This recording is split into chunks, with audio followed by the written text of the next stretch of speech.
नमस्कार, मैं हूं शम्स ताहर खान। चौबेपुर का एक गुंडा देखते ही देखते इतना बड़ा हो जाता है कि देश के अंदर तो छोड़िए, दुबई और थाईलैंड तक में संपत्ति बना लेता है। चौबेपुर का एक गुंडा जिसके जुर्मों के बही खाते से ही चौबेपुर थाने की फाइलें भरी रहती थी, उस थाने का थानेदार तक उसकी मर्जी से तैनात होता था। यह सब विकास दुबे की दौलत के बदौलत थी। न जाने कितने करोड़ों की और कहां कहां विकास दुबे की संपत्ति है।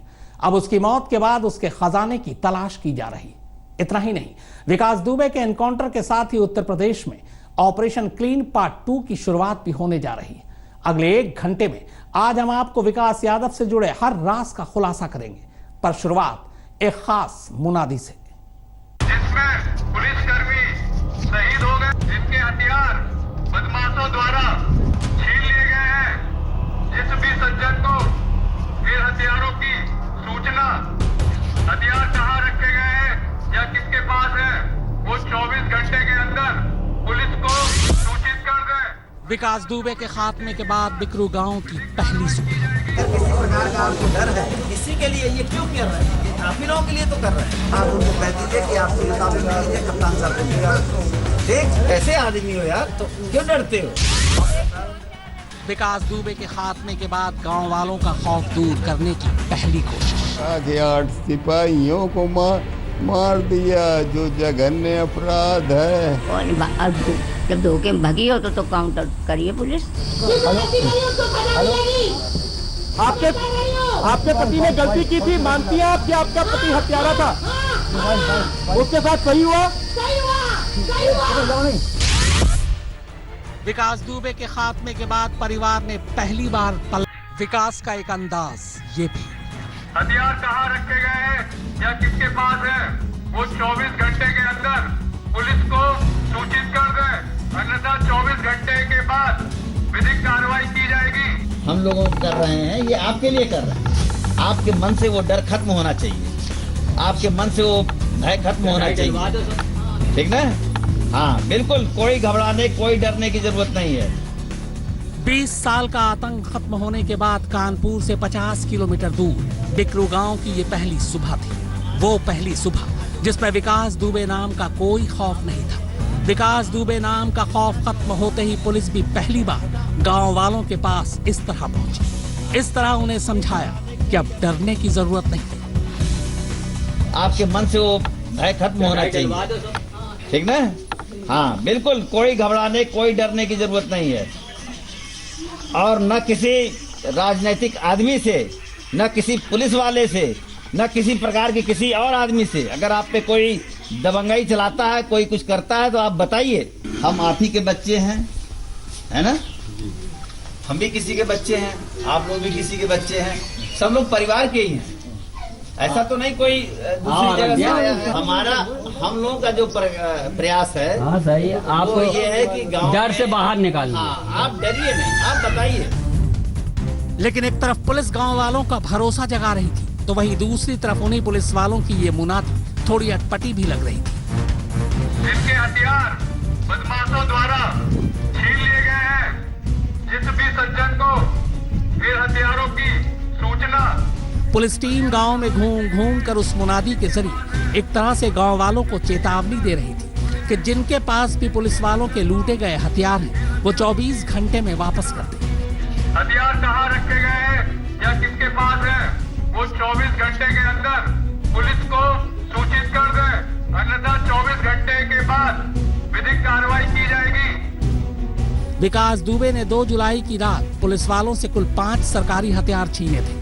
इनमें से 3 अलग अलग बदमाशों से बरामद हो चुके हैं। अब सिर्फ 2 हथियार बचते हैं, एक AK-47 और दूसरा इंसास राइफल। सवाल यह है कि एनकाउंटर से पहले यूपी STF के पास उज्जैन से लेकर कानपुर तक पूछताछ के लिए काफी वक्त था, तो क्या इस दौरान STF ने हथियारों के बारे में विकास दुबे से पूछताछ नहीं की? या कहीं ऐसा तो नहीं कि विकास दुबे ने ही ये पूछताछ में बताया हो कि लूटे गए हथियार गाँव में ही है और इसीलिए मुनादी हो रही है। जिस भी सज्जन को फिर हथियारों की सूचना, हथियार कहाँ रखे गए हैं या किसके पास है, वो 24 घंटे के अंदर पुलिस को सूचित कर दे, अन्यथा 24 घंटे के बाद विधिक कार्रवाई की जाएगी। बिकरू गांव में पिछले 20 सालों से विकास दुबे और उसके परिवार का दबदबा रहा था। यहाँ तक कि ग्राम पंचायत के चुनाव में भी विकास दुबे के परिवार के खिलाफ किसी की चुनाव लड़ने की हिम्मत नहीं थी। 2 जुलाई से पहले तक इस गांव में एक भी शख्स विकास दुबे के खिलाफ तो छोड़िए, विकास दुबे का नाम अपनी जुबान तक पर लाने की हिम्मत नहीं करता था। मगर विकास दुबे की मौत ने बिकरू गांव के लोगों को एक बार फिर से उनकी जुबान लौटा दी। हम ये बताए कि हमारी जगह थी 70-80 साल की बाबा जमाने की, और जबरदस्ती उनको दुआ दी, मतलब हमारी जगह तुमको दिला दी। किसी और को दिला दी जबरदस्ती? हाँ। किसने दिला दी जबरदस्ती? विकास दुबे ने। विकास दुबे। हाँ। तो आपने उससे पहले कुछ कहा नहीं था किसी से? अगर कहते तो मारे जाते हम। डर खत्म हो गया जो डर? हाँ, कुछ भय तो खत्म है। कुछ भय। खुश हैं आप विकास दुबे के मर जाने से? नहीं, खुश क्या है, खुश जनता जो जैसा किया वैसा भरा उसमें, हम और क्या। हालांकि गांव वालों को एक अनजाना खौफ अब भी है, और इस खौफ की वजह है विकास दुबे के फरार साथी। यूपी एसटीएफ के मुताबिक 2 जुलाई को पुलिस टीम पर हुए हमले में कुल 21 लोग नामजद हैं, जबकि 60 से 70 लोग अज्ञात की सूची में हैं। यानी 2 जुलाई की रात हमले में विकास दुबे के साथ 80 से 90 लोग मौजूद थे। नामजद 21 में विकास दुबे समेत 6 लोगों का इनकाउंटर हो चुका है, 5 गिरफ्तार हैं, जबकि बाकी 10 नामजद फरार हैं। गांव वालों को उन्हीं फरार लोगों का खौफ है। बिकरू गांव में विकास दुबे के मरने के बाद भी उसके खौफ का आलम ऐसा है कि गांव के लोग वापस नहीं आना चाहते। इसके लिए पुलिस वालों को बाकायदा मुनादी करवानी पड़ी कि जो भी लोग जहां हों वापस लौट आएं, क्योंकि विकास दुबे मारा जा चुका है। ऐसे में आप अंदाजा लगा सकते हैं कि जब वो जिंदा था तो क्या आलम रहा होगा, और कैसे विकास दुबे अपनी सत्ता को गांव ही नहीं बल्कि पूरे कानपुर में चलाता था। रंजय सिंह और अरविंद ओझा के साथ शिवेंद्र श्रीवास्तव, कानपुर, आज तक। विकास दुबे की मौत के बाद यूपी एसटीएफ को जब विकास दुबे के खजाने के बारे में पता चला तो खुद पुलिस हैरान रह गई। बाकी चीजें छोड़िए, कहते हैं कि विकास दुबे ने नोटबंदी के दौरान नेताओं और अधिकारियों की मदद से करोड़ों रुपए काले से सफेद कर दिए। 15 बार विदेश हुआ है। विकास दुबे की दुबई और थाईलैंड तक में संपत्ति है। अब उसकी सारी काली कमाई का सच बाहर लाने की जिम्मेदारी ईडी यानी प्रवर्तन निदेशालय को दी गई है।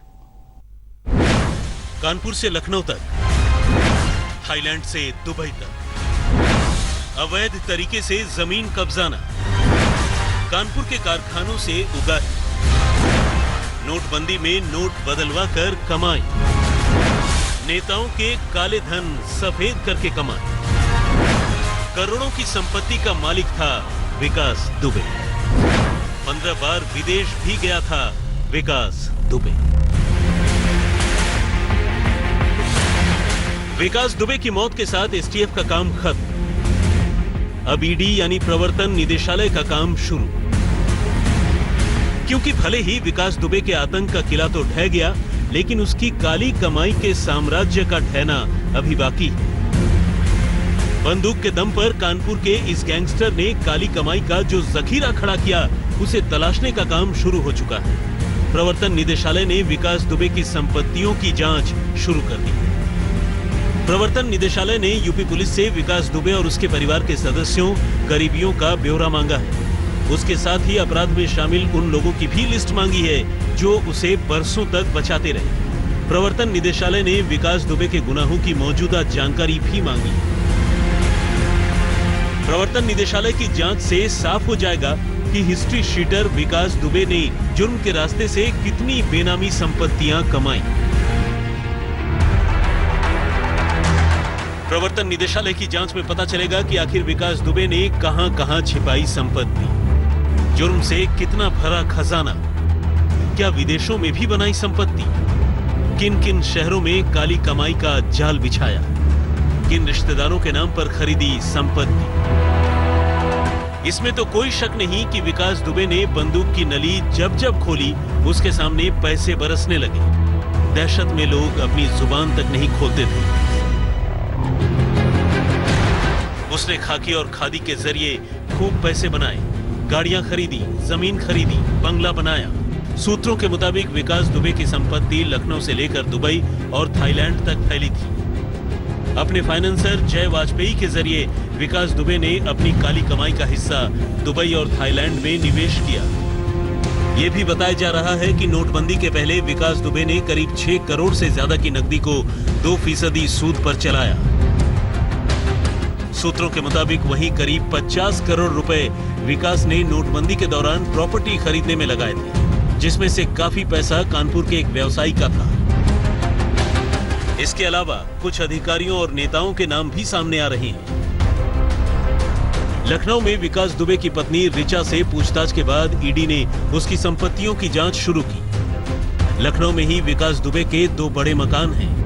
वैसे तो एनकाउंटर से पहले ही विकास दुबे की काली कमाई पर चोट शुरू हो गई थी। कानपुर में उसके किले जैसे घर पर बुलडोजर चलाया गया। जेसीबी से घर को मिट्टी में मिला दिया गया। उसकी चमचमाती गाड़ियों का पुर्जा तोड़ दिया गया। छापेमारी के दौरान ही विकास की कई संपत्तियों के दस्तावेज घर से मिले थे। उसके रिश्तेदारों के नाम से भी मिले प्रॉपर्टी के दस्तावेज। लेकिन ये तो महज शुरुआत है।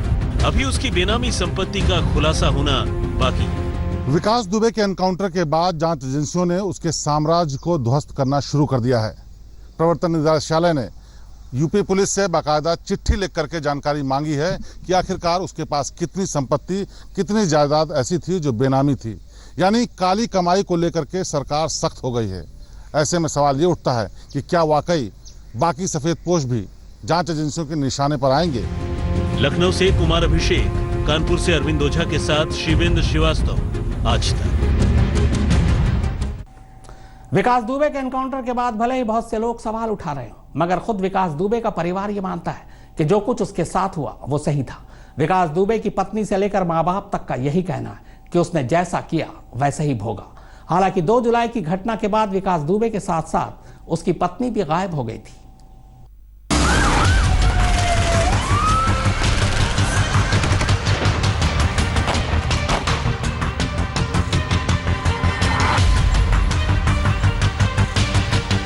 इंसान कैसा भी क्यों न हो, उसका परिवार हर हाल में उसके साथ खड़ा रहता है। लेकिन विकास दुबे एक ऐसा इंसान था जिसके जाते ही उसके सगे संबंधी और परिवार वाले तक उसके खिलाफ हो गए। साफ है, दौलत और दबंगई में पागल विकास दुबे ने जीते जी किसी की कद्र नहीं की, किसी को अपना नहीं समझा। और अब विकास के जाने के बाद खुद उसकी पत्नी से लेकर पिता तक उसके खिलाफ बोलने लगे हैं। कानपुर के भैरव घाट में अभी विकास दुबे की चिता ठंडी भी नहीं पड़ी थी कि उसकी पत्नी ऋचा दुबे का गुस्सा फूट पड़ा। मीडिया के सामने ही वो चीख कर कहने लगी कि विकास गलत रास्ते पर था, उसके साथ जो हुआ वो सही हुआ।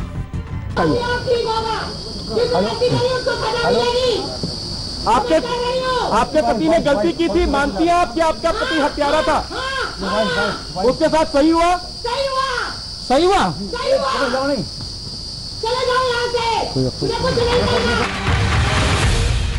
ये उस महिला का गुस्सा है जिसने विकास दुबे के साथ प्यार परवान चढ़ने के बाद शादी की थी। हालांकि 20 साल पहले हुई इस शादी के खिलाफ ऋचा के घर वाले थे, लेकिन विकास दुबे ने अपने धौंस के दम पर ऋचा से शादी की थी। तभी से ऋचा विकास के हर गुनाहों की राजदार रही। हालांकि सूत्रों की माने तो गुनाह के इस खेल में ऋचा भी शरीक थी। कानपुर एनकाउंटर के बाद जब विकास दुबे लापता हुआ तो ऋचा ने पुलिस की जांच में सहयोग नहीं किया, वो गुमराह करती रही। लेकिन जब विकास दुबे का एनकाउंटर हुआ तो उसके सुर बदल गए।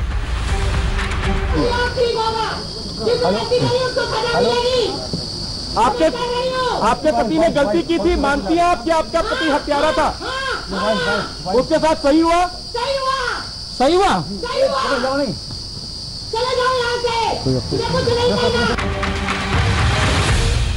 पत्नी ही नहीं, आज पिता भी विकास के साथ जो कुछ हुआ उसे सही ठहरा रहे हैं। बरसों तक विकास के काले कारनामों को करीब से देखते रहे, लेकिन जुबान सिली रही।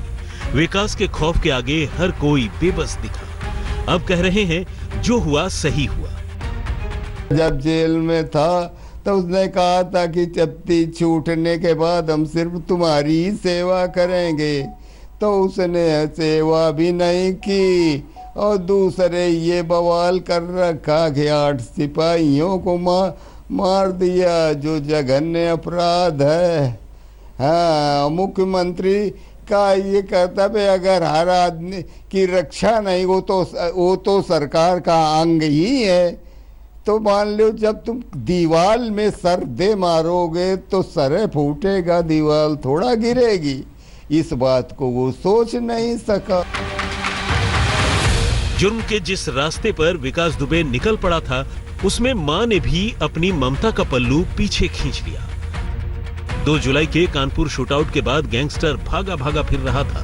तभी उसकी मां ने कहा था कि पुलिस चाहे तो एनकाउंटर कर दे। सामने आ जाए हैं तो पुलिस खुद है, अपन देखिए करिए जो करिए हैं। और अगर भागते रहे तो फिर क्या करना चाहिए पुलिस को, क्योंकि बेचारे बहुत मासूम लोग थे जिनकी जान चली गई। तो अब जब धोखे में भगी हो तो काउंटर करिए पुलिस। हम तो कहती पकड़ लो तब काउंटर कर दो। कैसे उसने बहुत बुरा किया है। परिवार ही नहीं, आज गांव वाले भी सुकून महसूस कर रहे हैं। जिस कानपुर के बिकरू गांव में विकास दुबे पला बढ़ा, वही आज उसके खात्मे से खुश है। उसके गांव में लोगों ने जश्न मनाया। विकास दुबे के आतंक के साए में बरसों तक जीने को मजबूर लोगों ने मिठाइयां बांटी। सारा समाज, सारा क्षेत्र बहुत प्रसन्न है। उसको ये महसूस हो रहा है कि जैसे हम आज स्वतंत्र हो गए, वो ऐसा उसको महसूस हो रहा है। और एक विकास युग का अंत हो गया, एक आतंक युग का अंत हो गया और शांति युग का प्रारंभ हो गया। बिकरू गांव में फिलहाल रैपिड एक्शन फोर्स तैनात कर दिया गया है। विकास दुबे के एनकाउंटर को लेकर लोग भले ही सवाल उठा रहे हों, लेकिन परिवार से लेकर गांव वाले तक राहत की सांस ले रहे हैं। अरविंद ओझा, हिमांशु मिश्रा और रंजय सिंह के साथ शिवेंद्र श्रीवास्तव, कानपुर, आज तक।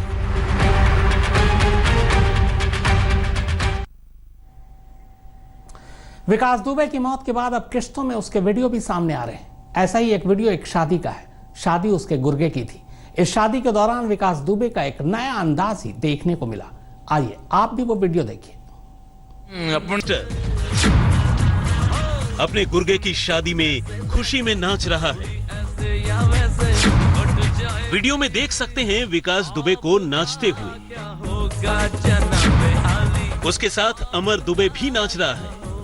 वही अमर दुबे जिसे विकास का दायां हाथ कहा जाता था, जो हमेशा विकास के साथ कवच की तरह चिपका रहता था। मौका था विकास दुबे के करीबी अतुल दुबे की शादी का।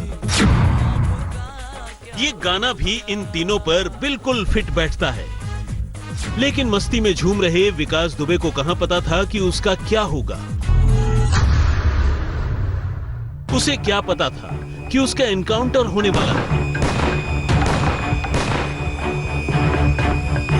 वो तो अपने आकाओं के दम पर खुद को अजेय समझ बैठा था। विकास दुबे, अतुल दुबे, अमर दुबे, इस वीडियो से जुड़े तीनों नाम अब इस दुनिया से मिट चुके हैं। विकास दुबे का एनकाउंटर पुलिस ने कानपुर हाईवे पर किया। जिस अतुल दुबे की शादी में यह डांस पार्टी हो रही है, उस अतुल दुबे का एनकाउंटर पुलिस ने सबसे पहले किया था।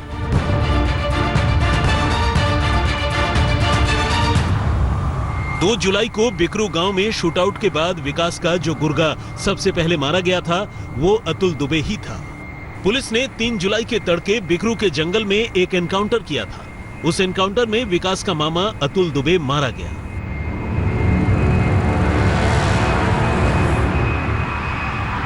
इसके बाद बारी आई अमर दुबे की।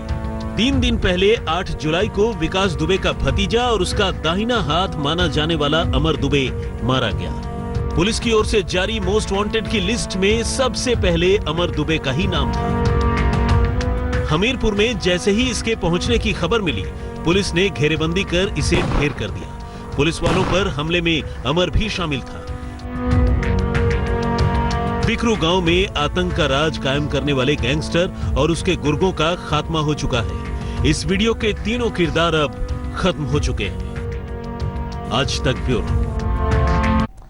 8 पुलिस वालों की मौत को लेकर यूपी पुलिस ने कुल 21 लोगों को नामजद किया है। इनमें से विकास दुबे समेत 6 लोगों का एनकाउंटर हो चुका है। 5 पकड़े जा चुके हैं, जबकि 10 अब भी फरार हैं। सूत्रों के मुताबिक विकास दुबे के एनकाउंटर के बावजूद एसटीएफ इन बाकी 10 लोगों को बुरी तरह से ढूंढ रही है।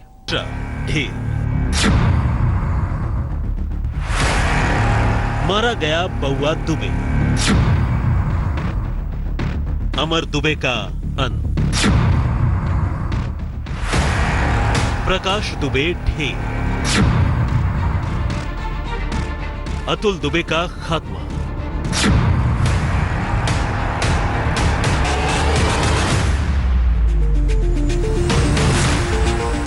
आठ पुलिस वालों की हत्या में शामिल बताए जा रहे विकास दुबे के इन 5 गुर्गों को यूपी पुलिस ने एक एक कर ढेर कर दिया है।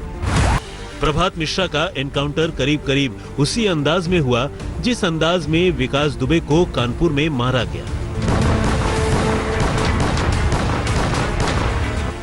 फरीदाबाद से विकास दुबे फरार हो गया था, जबकि प्रभात पकड़ा गया।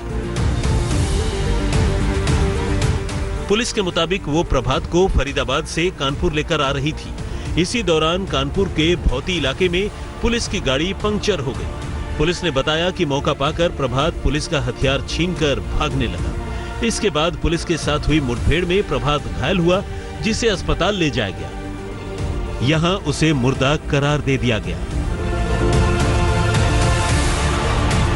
थाना प्रभारी सिविल लाइंस और यहाँ की जो एसओजी टीम थी, उनके बीच में और इस अपराधी के बीच में जो है मुठभेड़।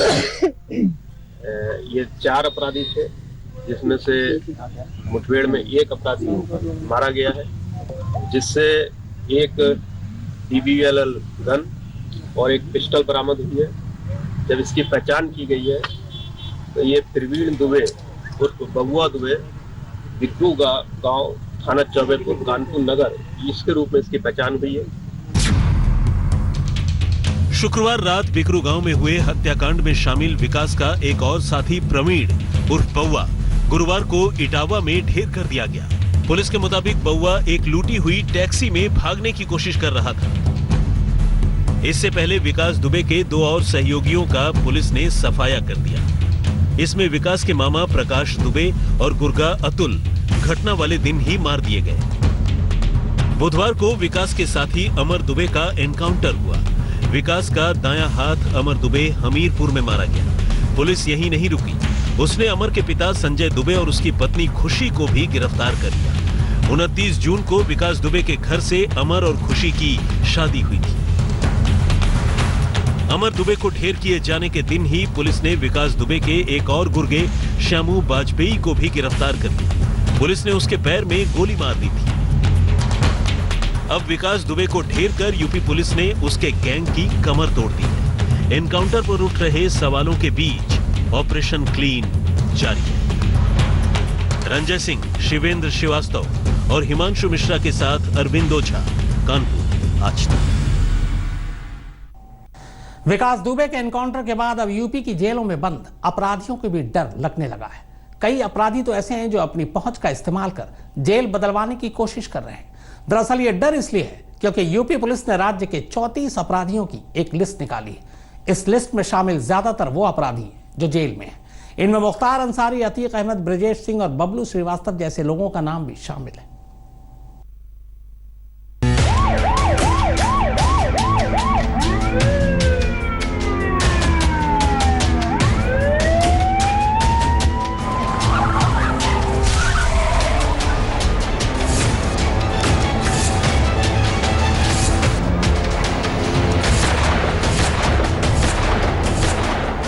यह पिक्चर का दी एंड था जो 10 तारीख की सुबह सुबह कानपुर हाईवे पर फिल्माया गया। यानी जो फिल्म पिछले शुक्रवार की रात कानपुर देहात के बाहर बिकरू गांव से शुरू हुई थी, उस गांव से ठीक 35 किलोमीटर पहले फिल्म का दी एंड हो। पर विकास दुबे की फिल्म का दी एंड जरूर हुआ, लेकिन इसी के साथ यूपी सरकार और पुलिस ने अब एक नई शुरुआत करने का फैसला किया है।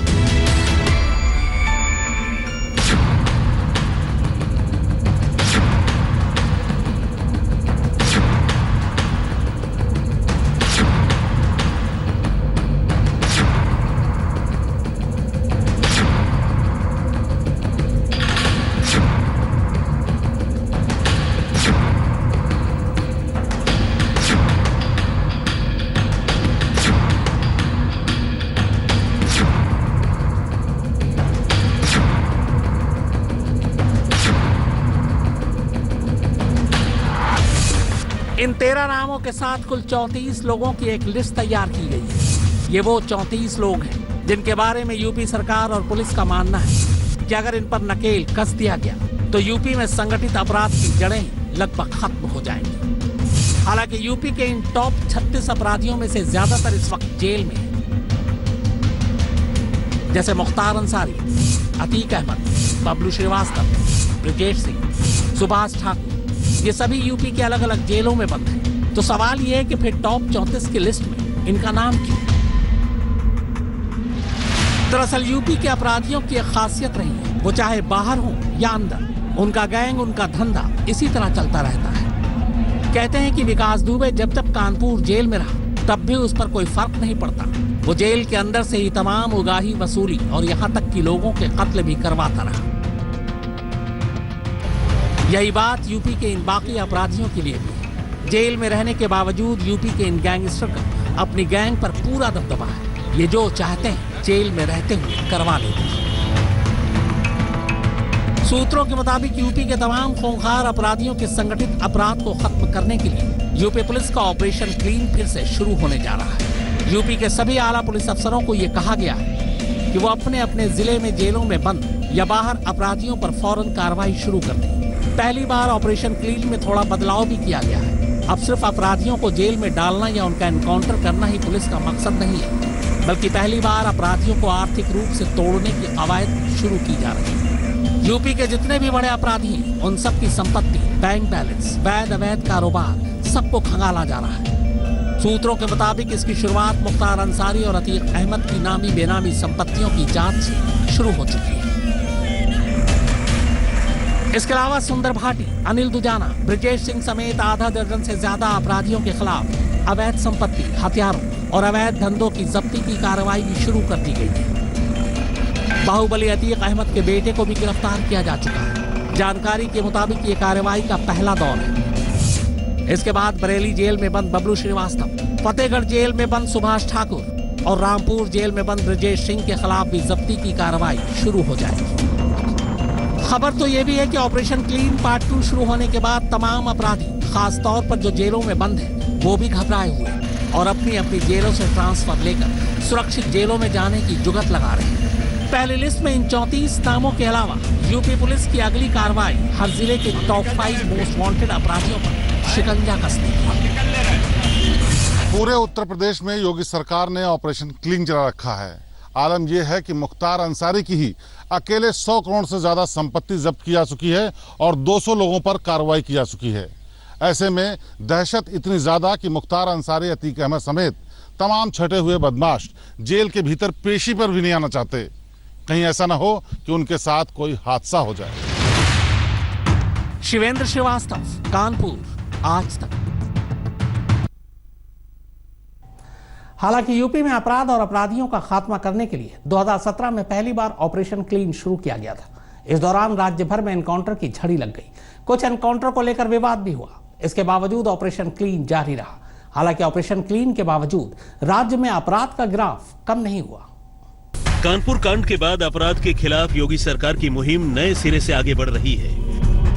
विवादों और सवालों के बावजूद एनकाउंटर को लेकर बीते 3 साल के पन्ने पलटे जा रहे हैं। गुंडे, माफिया, अपराधी, लुटेरे मेहरबानी करके तो उत्तर प्रदेश छोड़ करके चले जाएं, और अगर उत्तर प्रदेश में रहेंगे तो फिर उनके लिए 2 जगह होंगी। मुझे लगता है उस जगह कोई भी नहीं जाना चाहेगा।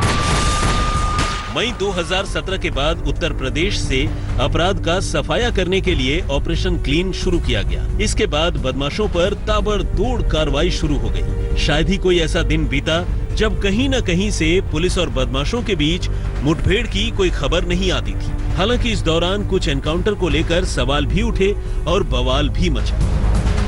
ऐसा ही मामला लखनऊ के पौष इलाके गोमती नगर एक्सटेंशन का था।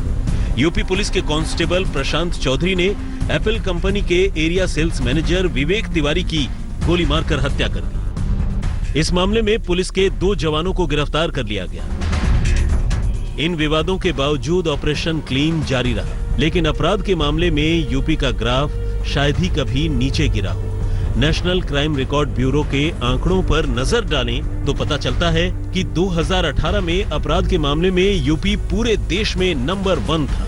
2018 में यूपी में 3,42,355 आपराधिक मामले दर्ज हुए। यह अपराध पूरे देश में हुए अपराधों का करीब 11% था। उत्तर प्रदेश में अपराध का बोलबाला इसलिए हमेशा से रहा क्योंकि यहाँ पर समय समय पर गैंगस्टर पैदा होते रहे, उन्हें राजनीतिक संरक्षण मिलता रहा और कानून को धोखा देकर वो अपराध के ग्राफ को आगे बढ़ाते रहे। कानपुर में अरविंद ओझा के साथ आज तक ब्यूरो। विकास दुबे के एनकाउंटर को लेकर उठ रहे सवालों के बाद यूपी सरकार ने एनकाउंटर की जांच के लिए एसआईटी का गठन किया है। 3 सदस्यीय एसआईटी की टीम एनकाउंटर की पूरी जांच कर सरकार को अपनी रिपोर्ट देगी। मगर एसआईटी अपनी रिपोर्ट दे उससे पहले आइए अब आपको बताता हूं कि चौबेपुर थाने का घोषित अपराधी विकास दुबे इसी थाने का खासम खास कैसे बन गया। ये विकास ने जुर्म की दुनिया में कदम रखा। छोटे मोटे झगड़े से विकास की दबंगई को हवा मिली और उसकी हिम्मत बढ़ती चली गई। वो जमीन पर अवैध कब्जा करके उसे बेचने का धंधा करने लगा। इसी साल कानपुर के शिवली थाने में ताराचंद इंटर कॉलेज के असिस्टेंट मैनेजर सिद्धेश्वर पांडे की हत्या हो गई। इस हत्या के आरोप में विकास जेल गया और नेताओं के कर्म पर बहुत जल्दी ही जमानत पर बाहर आ गया। जेल से इतनी जल्दी रिहा होने की वजह से विकास अब खुद को बेलगाम समझने लगा था।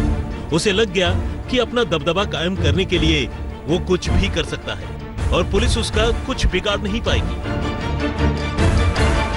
जमानत पर जेल से बाहर आने से पहले ही उसने एक और कत्ल की साजिश रच ली थी। इस बार विकास का शिकार बने थे इलाके के राम बाबू यादव। वक्त बीतता गया और विकास जुर्म की दुनिया में आगे बढ़ता चला गया। साल 2004 में जब केबल उद्योग तेजी से बढ़ रहा था, उसी दौरान विकास ने एक केबल व्यापारी की हत्या कर दी। विकास के अपने रिश्तेदार भी उसकी हरकतों से बच नहीं पाए। अपने चचेरे भाई पर जानलेवा हमला करने का आरोप भी उस पर था। विकास की जुर्म की कहानी यहीं खत्म हो सकती थी अगर वक्त पर पुलिस ने सख्ती दिखाई होती और विकास पर शिकंजा कस लिया होता। लेकिन पुलिस से बचने के लिए विकास तब तक राजनीति और नेताओं का सहारा ले चुका था। जुर्म की दुनिया में आगे बढ़ने के साथ साथ विकास सियासत की सीढ़ियां चढ़ने की भी कोशिश कर रहा था। तमाम रसूखदार लोगों से उसके ताल्लुकात थे। यूपी के पूर्व विधानसभा अध्यक्ष हरिकिशन श्रीवास्तव को तो वो अपना राजनीतिक गुरु मानता था, मगर दूसरी पार्टियों में भी उसके दोस्त और शुभचिंतक थे। राजनीतिक पार्टी विकास के लिए ज्यादा मायने नहीं रखती थी। उसका फोकस सिर्फ अपने निजी फायदों पर ही होता था। जो पार्टी सत्ता में हो, विकास को वही सगी लगने लगती थी।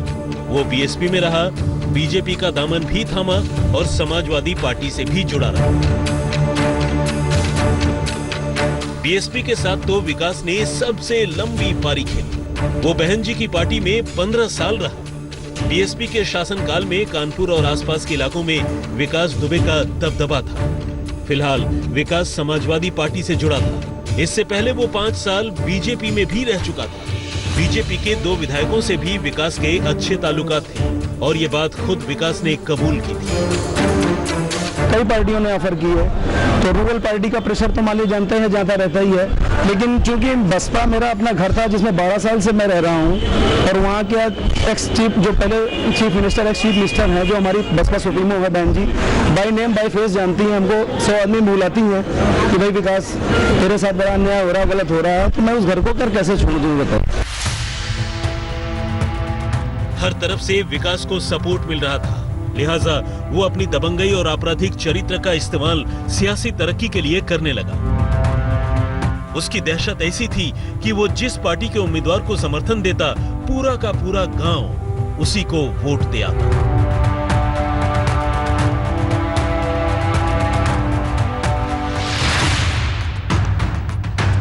चुनाव के वक्त वोट पाने के लिए कई पार्टियों के नेता विकास दुबे के घर के चक्कर लगाने लगते थे। विकास ने शिवराजपुर के नगर पंचायत का चुनाव लड़ा और जीत हासिल की। करीब 15 साल तक वो जिला पंचायत सदस्य के पद पर कब्जा जमाए रहा, लेकिन जुर्म का साथ उसने कभी नहीं छोड़ा। अपने जुर्म पर पर्दा डालने के लिए वो सियासी रसूख और सियासतदानों से रिश्ते का इस्तेमाल भी करता रहा।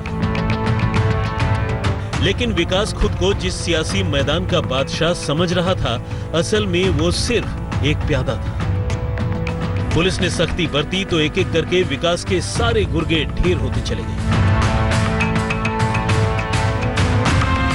और खुद विकास भी एक ही झटके में मारा गया और उसका तमाम रसूख धरा का धरा रह गया।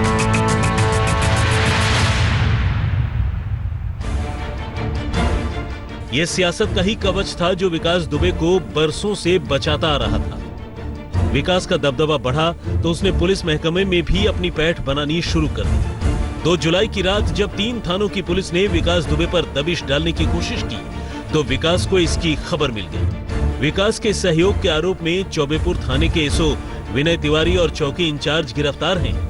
पूरे थाने का स्टाफ लाइन हाजिर है।